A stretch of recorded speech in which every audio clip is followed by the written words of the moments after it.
Hi guys, this is me Hasan and welcome to Hasan academy.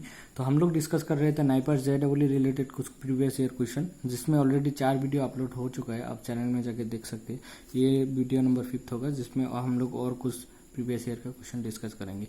और एक बात बोलना चाहता हूँ कि जो भी फार्मा के अलावा दूसरा लोग भी है ना, अगर केमिस्ट्री फील्ड से हो तो आप ये वीडियो देख सकते हो, क्योंकि ये है तो फार्मा का एग्जाम से लिया हुआ, बट किसी भी केमिस्ट्री एग्जाम में ये सब आ सकता है।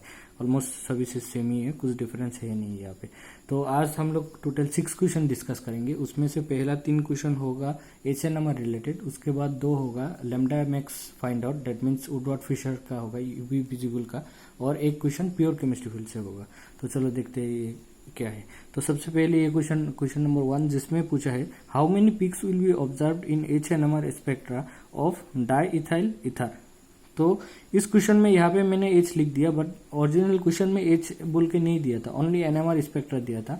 तो अगर कहीं पे ओनली NMR स्पेक्ट्रा भी बोले, दैट मीन्स उसको H का बोल रहे हैं। जब तक वो C13 ना लिखे तो HNMR ही समझो। तो डाईइथाइल ईथर का कितना पीक होता है, उसके लिए आपको डाईइथाइल ईथर का स्ट्रक्चर आना चाहिए। तो ये है डाईइथाइल ईथर का स्ट्रक्चर, CH3CH2 ऑक्सीजन CH2CH3। तो इसमें देखो हमको क्या ढूंढना है, पहले एनवायरनमेंट, सेम एनवायरनमेंट का सेम पीक होगा। तो इस CH3 और इसका सेम एनवायरनमेंट है, और इसका सेम है। तो ये तो काफी इजी क्वेश्चन था, जिसमें 2 ही पीक होगा। तो इसका आंसर है 2। उसके बाद जो सेकंड क्वेश्चन आया है, how many peaks are possible for paracetamol in HNMR spectrum. तो इसके लिए सबसे पहले आपको पैरासीटामोल का स्ट्रक्चर पता होना चाहिए। तो पैरासीटामोल का जो केमिकल नेम है वो है p हाइड्रोक्सी एसिटानिलाइड, और उसका जो स्ट्रक्चर है वो कुछ इस तरह से है। बेंजीन होगा, 4th पोजीशन में OH होगा, और ऊपर NHCOCH3। तो यहाँ पे चलो देखते हैं कितना पीक होगा। OH के लिए तो पहले 1 पीक हो गया, फिर इस दोनों पोजीशन का सेम पीक होगा, 2 लिख के रखा है, और ये इस दोनों पोजीशन का 1 पीक होगा, 3। देन NH का 4 पीक एंड CH3 का नंबर 5 पीक। तो इसका आंसर हो जाएगा 5 पीक आएगा। तो उसके बाद चलो देखते हैं नेक्स्ट क्वेश्चन। इसमें क्या पूछा है, how many types of proton is present in 1,2-डाइब्रोमोप्रोपेन। तो डिफरेंट टाइप ऑफ प्रोटॉन पूछा है, दैट मीन HNMR का पीक ही पूछा है।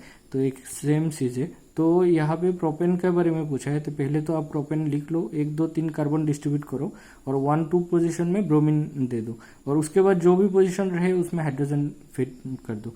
तो इसमें कितना तरह का प्रोटॉन है ये देख लेंगे हम। यहाँ पे ये दोनों का सेम एनवायरनमेंट है, इसका सेम, और इस तीनों का सेम है।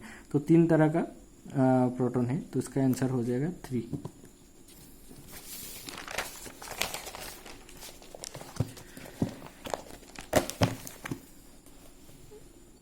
चलो देखते हैं ये क्वेश्चन। ये काफी इंपॉर्टेंट है, और इस तरह का क्वेश्चन बहुत ज्यादा आने का चांस रहता है लैम्डा मैक्स रिलेटेड।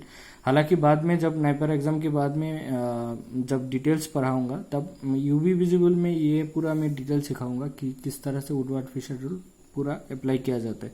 तो चलो देखते हैं यहाँ पे क्या पूछा, lambda max of given compound. तो ये कंपाउंड का स्ट्रक्चर दिया हुआ है, और यहाँ पे 4 वैल्यू दिया है। तो इसमें सबसे पहले आपको क्या करना है, सबसे पहले आपको करना है जो कॉन्जुगेटेड डबल बॉन्ड होगा उस एरिया को आप मार्क कर लेना है।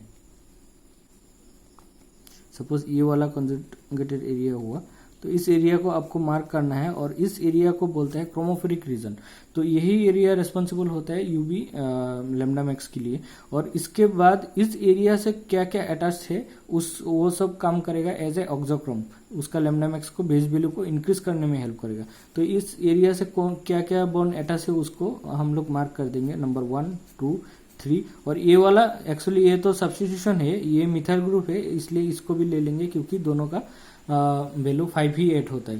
तो 4 हो गया तो 20 हुआ, और 1 हुआ बेस वैल्यू। तो यहाँ पे लिख लेंगे, दिखाई दे रहे हैं ना, हाँ। बेस वैल्यू कितना, ये किस तरह का कंजुगेटेड डबल बॉन्ड है उसके ऊपर डिपेंड करेगा। तो ये है ट्रांस मतलब होता है हेटेरो एनुलर, और अगर सिस हुआ, सपोज ये बॉन्ड यहाँ पे होता, तब वो होता होमो एनुलर। तो होमो के लिए जनरली कैसे होगा, एक ही रिंग में होगा, और यहाँ पे एक इस तरह से सपोज हो गया। सपोज यहाँ पे और बॉन्ड भी है, तब ये हो जाएगा होमो। और अगर ये बॉन्ड यहाँ पे ना होके इधर हो जाए, तब हो जाएगा हेटेरो। तो हेटेरो के लिए होता है 214 और 215, और होमो के लिए होता है 215 253 एंड 254। तो ये दो दो वैल्यू मैंने क्यों लिख के रखा है, क्योंकि बुक में ही दो जगह दूसरा बुक में दूसरा वैल्यू है।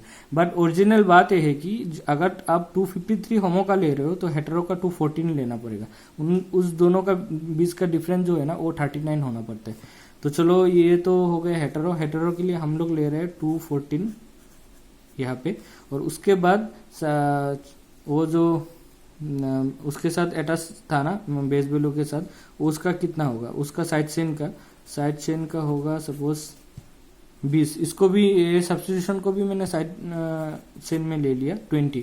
उसके बाद और एक चीज देखना है कोई एक्सोसाइक्लिक डबल बॉन्ड है कि नहीं। तो ये जो बॉन्ड है ना इधर वाला, ये बॉन्ड इस साइकिल के कंपेयर में ये एक्सोसाइक्लिक है, तो एक्सोसाइक्लिक भी है। और उसके लिए आप 5 ऐड कर दो, तब ऐड कर दो 5 4 9 3 2 239। तो 239 ऑप्शन में है कि नहीं है, ये हो गया बी वाला आंसर। तो आप इसको समझ लो किस तरह से किया है। सबसे पहले आपको देखना है कि वो होमोएनुलर है या हेटेरोएनुलर है। तो जो है उस हिसाब से ये वैल्यू पुट करना है। यहाँ से कोई भी वैल्यू पुट करो आंसर तो निकल ही जाएगा, क्योंकि ये कॉम्पिटिटिव एग्जाम है, इसमें बस आपको करेक्ट आंसर फाइंड आउट करना है। उसके बाद जो भी एरिया आपको मिला ना क्रोमोफोरिक रीजन, उसको मार्क कर लो और उससे जो अटैच है आप उससे डील करोगे। सपोज यहाँ पे आपको कुछ होता ना तो वो आपका उससे कोई रिलेशन नहीं है, वो छोड़ो, वो क्रोमोफोरिक रीजन में नहीं आता है। तो उस हिसाब से आपको दिखाऊंगा। तो चलो ये देखते हैं इसमें क्या दिया है। इसमें भी एक कंपाउंड दिया है। सबसे पहले आपका जो काम है कि आप ये क्रोमोफोरिक रीजन को मार्क करो। सपोज ये हमारा क्रोमोफोरिक रीजन हो गया। और ये सी है कि ट्रांस है, ये देखो ये ट्रांस है। सपोज ये वाला आप बीच में दीवार लेता ना, इसको अगर एज ए वॉल कंसीडर करो तो एक बॉन्ड इधर आया एक इधर आया, तो ये हो गया ट्रांस। तो ट्रांस के लिए सोल्यूशन करते हैं। ट्रांस के लिए वैल्यू कितना लेंगे, या फिर 214 या फिर 215। तो सपोज मैंने 215 ले लिया इस बार। उसके बाद उसके साथ क्या क्या अटैच हुआ, एक बॉन्ड, दो बॉन्ड, तीसरा बॉन्ड, 4 बॉन्ड। तो 4 के लिए आ जाएगा 20। उसके बाद हमको देखना है एक्सोसाइक्लिक क्या है। ये जो बॉन्ड है ना, ये बॉन्ड इस रिंग का कंपेयर में ये एक्सोसाइक्लिक है, तो 5 हो गया। फिर ये जो बॉन्ड है ना, ये इस रिंग का कंपेयर में ये एक्सोसाइक्लिक है, तो 5 + 5 10 हो गए। तो चलो ऐड कर देते हैं 5 2 3 4 एंड 2 245। तो ऑप्शन में है, हाँ है 245। बट यही क्वेश्चन को अगर आप यहाँ 215 के जगह में 214 लेता तब आपका आंसर आता 244, जो कि ऑप्शन में है नहीं। तो आपको इसीलिए मैं बोल रहा था किसी जगह में 214 लेना पड़ेगा, किसी जगह में 215 लेना पड़ेगा। तो ऐसे भी 244 ऑप्शन में है नहीं, तो यही होगा 245। तो ये हाँ ये तो हो गया। उसके बाद एक क्वेश्चन जो और डिस्कस करेंगे, ये प्योर केमिस्ट्री का क्वेश्चन है और ये बहुत ज़्यादा इंपॉर्टेंट है। तो यहाँ पे क्या पूछा है, which of the following is false. उसके बाद कुछ स्ट्रक्चर दिया हुआ है, 1 2 3 4 स्ट्रक्चर दिया है। और उसके बाद नीचे कुछ लिखा है डायस्टेरियोमर एनांशियोमर रिलेटेड कुछ लिखा है। तो सबसे पहले मैं आपको एक्सप्लेन करूंगा कि एनांशियोमर क्या होता है। तो एनांशियोमर होता है जब एक कंपाउंड दूसरा कंपाउंड का मिरर इमेज होता है, but they are not superimpose to each other. तो सुपर इम्पोज क्या होता है और मिरर इमेज क्या होता है। सपोज ये वाला कंपाउंड को मैं एज ए एग्जांपल ले लिया, तो इस कंपाउंड का यहाँ पे अगर मैंने एक मिरर रख दिया ना, तो इसका एग्जैक्ट अपोजिट वाला इधर आ जाएगा। तो AOH इस ये वाला मिरर से AOH पास में है, तो इधर सबसे पहले OH आएगा। और उसके बाद ये हाइड्रोजन दूर में है, सपोज दूर में आएगा। और उसके बाद ये वाला हाइड्रोजन इधर है पास में, तो इधर भी मिरर का पास में आएगा। और OH इधर, और ये हो गया COOH, ये हो गया CH3।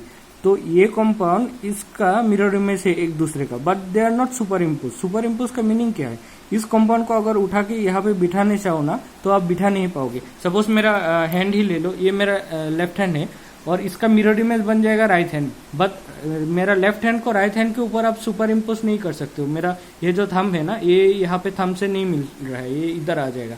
तो ये हो गया mirror image, but they are not superimpose to each other. तो ये हो गया एनांशियोमर। तो अभी जो एक्सप्लेन किया ना वो हो गया एनांशियोमर। बट और डायस्टेरियोमर क्या होता है, डायस्टेरियोमर एक दूसरे का मिरर इमेज ही नहीं होता है, ठीक है ना। तो अब मैं दिखाऊंगा कि एनांशियोमर और जो डायस्टेरियोमर होता है ना, उसको कॉन्फ़िगरेशन के हिसाब से कैसे फाइंड आउट करोगे। देखो इसका नीचे कुछ लिखा हुआ है SS RS RS कॉन्फ़िगरेशन लिखा हुआ है। तो उससे आप डायस्टेरियोमर एनांशियोमर कैसे फाइंड करोगे। सपोज एनांशियोमर दिया हुआ है, तो उस एनांशियोमर कंपाउंड में 2 कायरल कंपाउंड रहेगा, 2 कायरल सेंटर रहेगा और उसका अपना कॉन्फ़िगरेशन होगा, या तो R होगा या फिर S होगा। सपोज एनांशियोमर का बात कर रहे हैं और पहला वाला जो मिरर इमेज से पहला वाला कंपाउंड में सपोज RR है, दोनों पोजीशन में 2 कायरल पोजीशन होगा और दोनों में सपोज RR है, तो इसका एनांशियोमर बनने के लिए इस दोनों का ऑपोजिट होना पड़ेगा मिरर इमेज वाला में, और SS होना पड़ेगा। सपोज किसी रीजन से आपका जो कंपाउंड था ना वो RS था, तो यहाँ पे क्या होगा, यहाँ पे पूरा ऑपोजिट होगा, पहले S होगा और दूसरा वाला जो था ना वो हो जाएगा, पहला वाला S हो जाएगा, दूसरा वाला R हो जाएगा। सिमिलर इस तरह से आप और कॉम्बिनेशन कर सकते हो RRSS का। और अगर डायस्टेरियोमर हुआ ना, तो डायस्टेरियोमर में कैसे होगा, डायस्टेरियोमर, तो ये कॉन्सेप्ट बहुत ज़्यादा इंपॉर्टेंट है, इसको आप अच्छे से सीख लो। अगर डायस्टेरियोमर हुआ और पहला वाला कंपाउंड आपका RR था, तो दूसरा वाला कंपाउंड या तो RS होगा या फिर SR होगा। That means only one position chirality, only one position आपका कॉन्फ़िगरेशन नीड टू चेंज, सिर्फ एक ही पोजीशन में आपका कॉन्फ़िगरेशन चेंज होगा। थोड़ा बारिश के बारे में वजह से आपको प्रॉब्लम हो रहा होगा, तो आप देखो अभी क्या हो रहा है। तो ऑप्शन डी में क्या दिया है, ए और डी जो है ना वो डायस्टेरियोमर है, तो डायस्टेरियोमर में के लिए हमारा क्या चाहिए, सिर्फ एक ही पोजीशन चेंज होगा। तो अब ए और डी में क्या देखते हैं, SS है, ठीक है ना, और यहाँ पे क्या दिया है SR, तो ठीक है एक ही पोजीशन चेंज हुआ, डेट मीन्स ये डायस्टेरियोमर है, ये करेक्ट है। और उसके बाद ऑप्शन बी में देखो क्या दिया है, BNC आर डायस्टेरियोमर, BNC, बी में क्या है, बी में है RS और यहाँ पे है RS, BNC में है,